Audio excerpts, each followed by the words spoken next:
how to position and latch your baby. So I will spotlight myself. Here we go.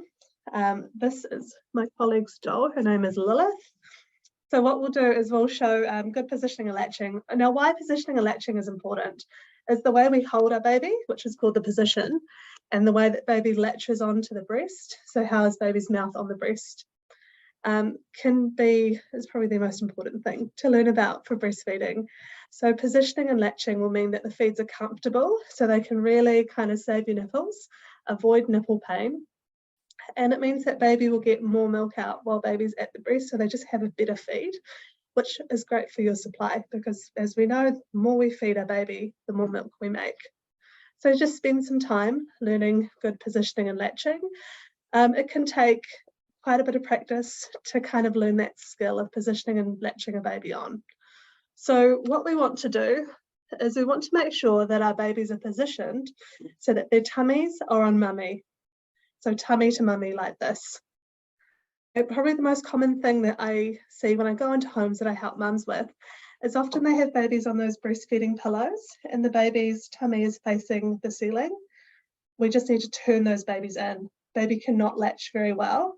Try to show you here. If baby has to like turn their head and try to latch on like that, I don't know if you can see my face very well, puts a lot of strain on the neck, and it's just incredibly hard to, for us, for anyone to have a good feed, to have a good drink in that kind of position.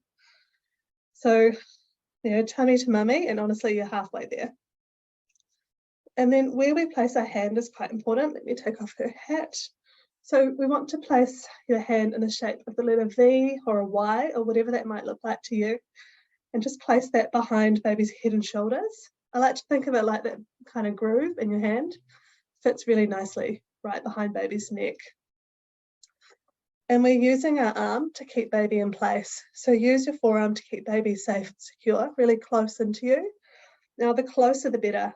And so things like unswaddling baby, so that baby can get closer to you. Try to get their arms so that their arms are kind of like hugging the breast. If baby's arms are in front of them and if they're swaddled, this can mean that they have their mouth has to reach further to latch onto the breast, which can be uncomfortable. It will lead to a shallow latch where baby's not getting as much milk as they could. So unswaddled, tummy to mummy, hand behind the neck and shoulders. A little side note here, just kind of look down, see if baby's ears, shoulders and hips are all in a nice straight line. So it should look a little bit like this. So just to say that baby's not kind of hanging out down here or twisted in any way. And then once we've got our baby into this position, tummy to mummy, hand behind the neck and shoulders, baby's nice straight line. What we want to do is we want to line our baby up for a good deep latch. Obviously it's done here, but I'll try to get a good angle for you. Now that first point of contact of baby to breast is we want the chin to touch the breast first. Okay, so we're not letting baby like nosedive in, that chin goes in first. And it doesn't matter if you feed kind of rugby hold, if you feed kind of a bit more of a laid back reclined position, all the same, okay? Tummy to mummy. That chin goes in first, and where we place baby's chin and bottom lip is very, very important for a deep latch. So we kind of want to put baby's bottom lip towards it's more often towards the edge of the areola, kind of like they're looking up, or that mouth is kind of looking up at the nipple. The nipple's pointed towards the nose, okay? So we're not just trying to put the nipple in the mouth. So that chin goes in underneath the nipple. And then what happens, with my cursor, I'll show you with my hand. This is a Kmart doll, it's not very interactive. So if you can imagine, this is baby's bottom lip. That bottom lip goes in, and babies instinctively open their mouths really, really wide. It's an instinct that they're born with, and skin to skin is really helpful to help kick in this instinct as well. So that chin goes in, baby opens up. Now when baby opens up their mouth, this is your cue to use your hand that's behind baby's neck and shoulders to push baby to breast. So we always go baby to breast, we're not putting breast to baby, okay? So baby's lined up here, chin in, baby to breast. And I did that quite fast because it is quite a fast movement. It's a really swift movement of baby to breast. Some people call it like a shove with love. Just get them on there really fast, because when they open up their mouth, they're going to close it again quite fast. So that open mouth is your opportunity. Get baby on. And you can see with my hand as well. And we've got a video and some cards to show you too. But you can see with my hand that once that mouth is open, pushing baby to breast means that baby gets a good deep latch. So there's a lot of breast tissue in baby's mouth. This helps to keep breastfeeding really comfortable. This is going to give you a good feed. This is going to be great for your milk supply. Where your nipple ends up in baby's mouth is if you feel with your tongue you have a hard palate at the front and a soft palate at the back. Your nipple ends up towards the soft palate, like way back here in baby's mouth. So they truly have a whole mouthful of breast. Because we call it breastfeeding, we do not call it nipple feeding. They have a big mouthful of breast and they kind of create a vacuum, and that's what keeps feeding comfortable, and this is how they get a whole lot of milk out. One of the biggest things I see for common concerns like nipple pain is often the babies have got a really shallow latch when they're just on the end of that nipple, and you can even see here with my hand how that can kind of squash the nipple and be quite painful. So when babies latched on deeply, babies latched on like this. And this also shows you why it doesn't matter what shape nipples we have, and we all have different shaped nipples. Even, you know, the same woman can have two very different looking breasts. So even if you've got a flat or an inverted nipple, it's about getting that good deep latch, because babies are breastfeeding. It doesn't quite matter so much about the shape of the nipple. Now, what we'll do is Jenny's got a video and things to show you. So let me share the screen once again.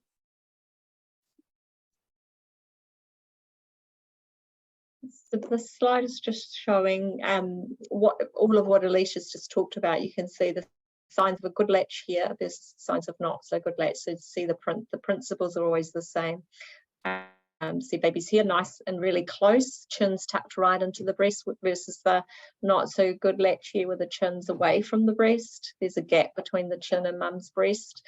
There's good latch where the chin's buried right into the breast. There's a couple of pictures here.